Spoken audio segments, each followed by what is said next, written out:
कुंभ राशि के मित्रों, क्या आपके मन में भी यह सवाल उठता है कि क्या 2026 में हमारे लिए विवाह के योग बन रहे हैं? अगर विवाह होना है तो कब उसकी संभावना 2026 में बन रही है? प्रेम विवाह होगा या फिर पारिवारिक सहमति से हमारा विवाह होगा? और इसी के साथ साथ अगर अड़चन कोई है तो वो क्यों आ रही है?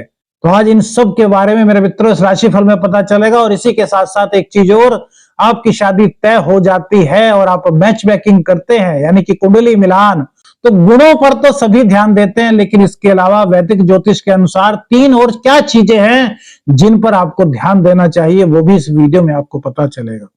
वर्तमान में कुंभ राशि की बात करें तो गुरुदेव जो है वो आपके पंचम स्थान में वक्री अवस्था में है मेरे मित्रों। और शादी के लिए, विवाह के लिए 3 जो भाव होते हैं वैदिक ज्योतिष में, वो सबसे इंपॉर्टेंट है। 2nd भाव, 4th भाव और 7th भाव मेरे मित्रों। प्रेम विवाह को मिलाएं तो इसमें पंचम भाव भी शामिल हो जाता है और इसी के साथ साथ बृहस्पति और शुक्र की स्थिति। अब यदि 2026 को हम क्रमवार रूप में देखें तो मेरे मित्रों 3 क्रमों में इसको बांट सकते हैं। जनवरी से मार्च 2026 यानी कि 11 मार्च से पहले का समय, 11 मार्च को गुरुदेव मार्गी होंगे और गुरु 5वें भाव में आपके वक्री हैं जो कि विवाह के कारक है मेरे मित्रों। राहु लगन में, केतु 7th भाव में और शनि की 7.5 का अंतिम चरण। तो क्या जो अंतिम चरण की 7.5 है वो आपके जीवन में विवाह का योग बना सकती है? तो मेरे मित्रों इस समय विवाह की इच्छा तो बहुत रहती है, लेकिन मन जो है वो पूरी तरीके से स्थिर नहीं रह पाता। यार शादी करना अभी ठीक है या नहीं? क्या शादी के बाद कुछ उलझने तो नहीं बढ़ जाएंगी? क्या अभी यह समय अच्छा है कि शादी नहीं हुई? अभी शादी को लेकर के मन में सपने, आकांक्षाएं तो बहुत हैं, लेकिन क्या शादी के बाद जीवन और सुख में हो पाएगा? इस तरह के कुछ विचार, कुछ असमंजस आप में से बहुत सारे लोगों के मन में हो सकते हैं। रिश्तों को लेकर भ्रम या दोराही की स्थिति मेरे मित्रों बनती है 11 मार्च तक।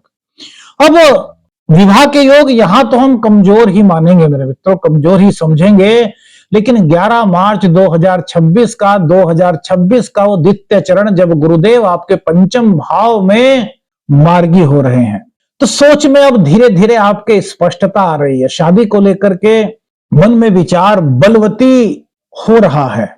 भविष्य को लेकर के एक दिशा आपकी जो है वो बनने लगी है। नहीं यार, करियर को मैं सेट कर लूंगा, लेकिन मेरी शादी होनी बहुत जरूरी है।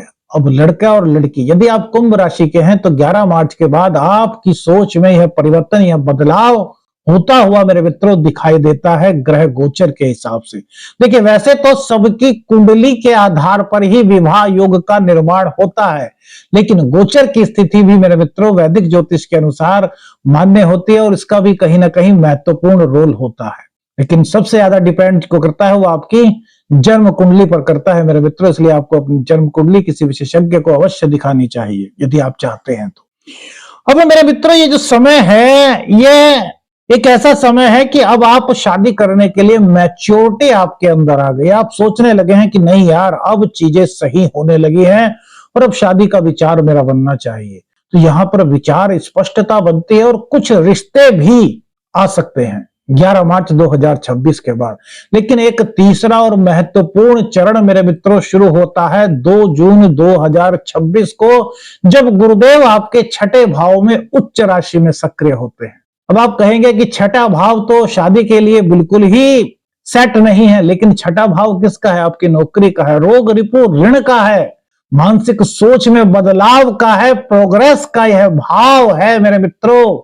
यहां पर अब करियर को लेकर के आपके मन में एक ठहराव आता है कि हाँ यार, अब मेरे को करियर में तो आगे बढ़ना ही है, लेकिन इसके साथ साथ मेरे को अपने जीवन संगनी, जीवन साथी का भी साथ चाहिए। क्योंकि मेरे मित्रों बृहस्पति का उच्च होना आपके जीवन में शहनाई बजने के संकेत देता है। शास्त्रीय रूप से बात करें तो आपके जो आंतरिक संघर्ष हैं, जो आपके मन की सोच है, जो आपके मन में उलझने हैं, वो अब धीरे धीरे करके दूर हो रही हैं। जीवन की व्यवस्था धीरे धीरे सुधरने लगती है क्योंकि आपका करियर भी यहां पर सेट हो रहा है। और ज्यादातर लोगों के मन में सबके एक ही सवाल होता है कि यार करियर मेरा सबसे अच्छा हो जाए तो शादी के बाद, शादी के बारे में बात आगे बढ़ा सकता हूं। कितने लोगों के मन में यह बात है मेरे मित्रों? अपनी राय हमें कमेंट्स में बताइएगा। विवाह से जुड़ी अगर कोई बाधाएं थी तो वो धीरे धीरे अब कमजोर बढ़ रही हैं। यह समय मेरे मित्रों विवाह को मूर्त रूप देने की मानसिक तैयारी करा रहा है। अविवाहित जातकों के लिए जो समय संभावनाएं बन रही हैं, जो कुंभ राशि के जातक हैं, जून से लेकर के अक्टूबर 2026 के बीच आपके विवाह का संयोग यहां बनता हुआ दिखाई दे रहा है। अब यहां पर क्या शुरू हो सकता है? नए रिश्तों की चर्चा शुरू हो सकती है। परिवार विवाह पर गंभीरता से विचार करता है। अब परिवार के मन में भी यह बात आने लगती है कि हमारा बेटा बड़ी हो गई है, अब शादी लायक हो गई है, अब बेटी के हाथ पीले कर देने चाहिए, अब बेटे को भी शादी के विवाह के बंधन में परिणय सूत्र में बांधने का समय आ गया है। परिवार की सोच कुछ इस तरह की मेरे मित्रों अब बदलने लगती है। पुराने प्रस्ताव, कुछ ऐसा आप में से अगर बहुत सारे लोगों के साथ हुआ है तो अपनी राय हमें बताइएगा कि पिछले लगभग 1.5 साल में कुछ ऐसी बातें हो सकती हैं कि आपके रिश्ते की बात चली हो, आपने लड़की को देखी हो, लड़की ने लड़के को देखा हो, बात पसंद आ गई हो, यानी कि यस हम तैयार हैं, लेकिन फिर अचानक से कुछ ऐसा हुआ कि यार बात वहां से आगे ही नहीं बढ़ी, या तो वर पक्ष ने जवाब नहीं दिया या फिर वधु पक्ष का कोई जवाब नहीं आया। आपने अन्य लोगों के माध्यम से कुछ संपर्क भी करने की कोशिश की, लेकिन फिर भी कोई स्पष्टीकरण नहीं मिल पाया। अगर इस तरह की कुछ चीजें आपके साथ हुई हैं तो अपनी राय दीजिए मेरे मित्रों, क्योंकि अब वहां पर एक नया उदय होता हुआ दिखाई दे रहा है। जो आपकी रिश्ते की बात पहले चली थी और जहां पर आपको सब कुछ पसंद आ गया था, वहीं से अब कुछ सकारात्मक रिप्लाई आने की संभावनाएं 2026 में कुंभ राशि के जातकों के लिए बनती हुई दिखाई दे रही हैं। विशेष रूप से मेरे मित्रों 18 जुलाई से 15 अगस्त और फिर 17 सितंबर से लेकर के 23 सितंबर और उसके बाद 31 अक्टूबर में जब गुरुदेव सिंह राशि में आएंगे, तब भी आपके लिए शहनाई बजने का शुभ संकेत हो सकता है।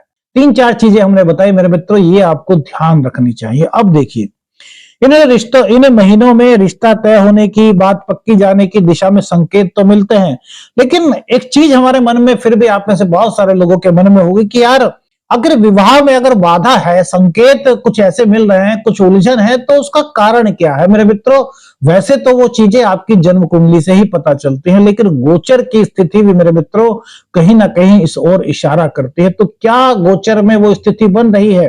तो मेरे मित्रों देखिए, केतु सप्तम भाव में है। केतु का कार्य होता है मोक्ष, केतु का कार्य होता है भीतर से स्वयं को पवित्र करना, केतु का कार्य होता है आध्यात्म को दिखाना, और वो आपके 7th हाउस में बैठ गए, यानी कि रिश्तों से कहीं ना कहीं विरक्ति का भाव, कुछ इस तरह के संकेत हो सकता है आप में से कुछ लोगों के मन में हो कि केतु अभी सप्तम भाव में है। अत्यधिक स्वतंत्रता की भावना रहती है कि यार मैं आ जाऊंगा, यार शादी के बंधन में बन जाऊंगा, तो मेरी स्वतंत्रता जो है वो मेरे पास नहीं रहेगी, क्योंकि अभी राहु आपके सप्तम भाव को देख रहा है, लगन में बैठा है, तो वो आपके सामने भ्रम की स्थिति उत्पन्न कर रहा है। अब राहु जब लगन में बैठ गए तो आपको अपने स्वयं के निर्णय को लेकर के ही असमंजस होने लगा। यार मैं शादी करने की सोच तो रहा हूं, लेकिन क्या इस रिश्ते को निभा पाऊंगा? क्या ससुराल पक्ष मेरा बहुत अच्छा होगा? क्या मैं ससुराल पक्ष की अपेक्षाओं पर खरा उतर पाऊंगा? ऐसे ही वधू सोचती है, यदि यह कुंभ राशि की है, कि क्या मैं अपने ससुराल में सुख मेरे को मिल पाएंगे? क्या मैं अपने ससुरालियों की अपेक्षाओं पर खरा उतर पाऊंगी?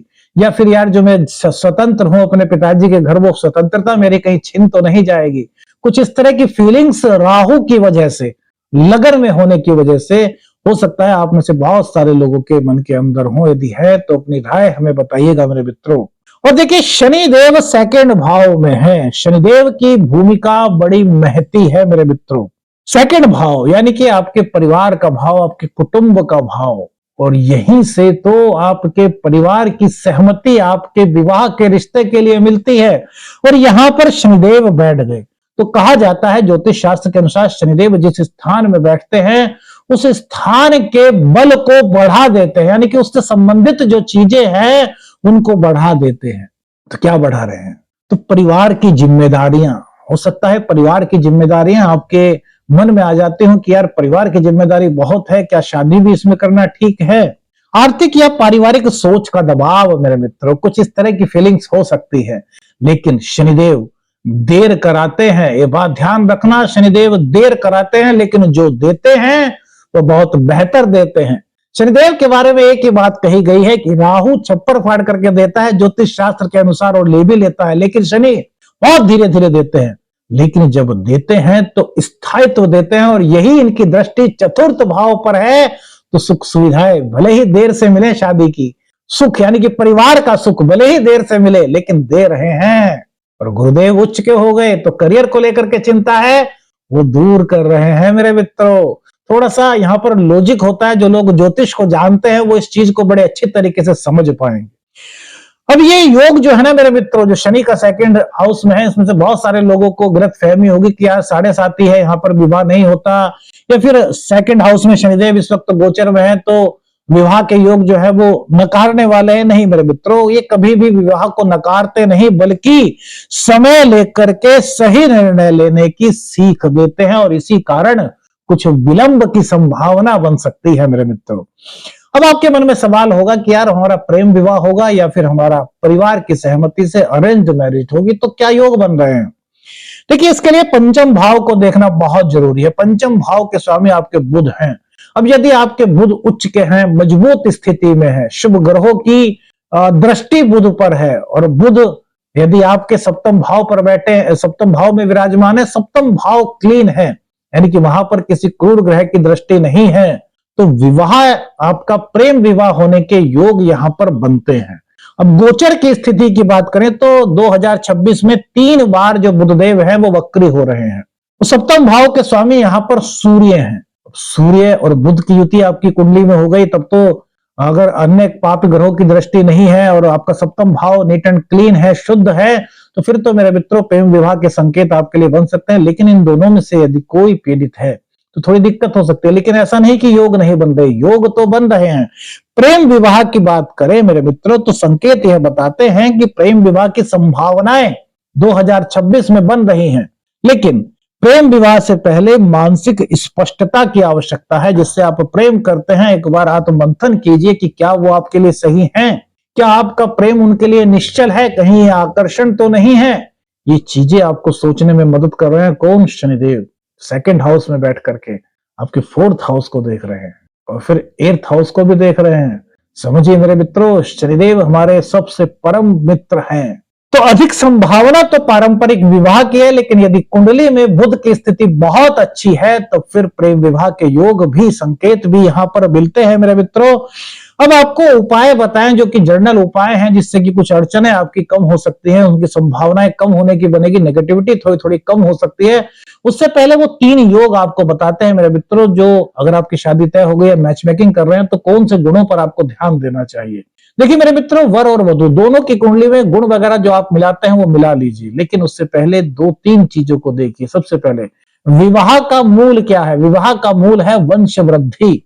तो वंश वृद्धि यानी कि वर और वधू दोनों की कुंडली में संतान योग है या नहीं। दूसरी बात, करियर, कि जब तक करियर मजबूत नहीं होगा तब तक रिश्ते में स्थायित्व, मधुरता, विश्वास कैसे आ पाएगा? आ जाएगा फिर भी, लेकिन कहीं ना कहीं एक कमी सी खलेगी कि यार करियर कुछ और अच्छा हो जाता। तो करियर के योग को भी देखिए। और तीसरा, चरित्र योग, इसको भी देखना चाहिए मेरे मित्रों। इन तीनों योगों को यदि आप देख करके मैच मेकिंग करते हैं तो ये आपके जीवन में एक नए अवसर, नए शुभ संकेत की संज्ञा, संभावना को जताता है। अब उपाय क्या कर सकते हैं? जो जर्नल उपाय हो सकते हैं, जो आपके जीवन में नई संभावनाएं, सकारात्मक संभावनाओं का द्वार खोल सकते हैं, वो क्या उपाय हो सकते हैं कुंभ राशि वालों के लिए? तो सबसे पहला उपाय मेरे मित्रों, शुक्ल पक्ष के प्रथम और सेकंड गुरुवार को एक लोटा या कोई गिलास वगैरह ले लीजिए, उसमें थोड़ा सा गंगा जल डालिए और उसमें अब डालिए थोड़ी सी हल्दी और हल्का सा केसर। तो ये बन गया गजकेसरी योग, चंद्र और बृहस्पति का संबंध।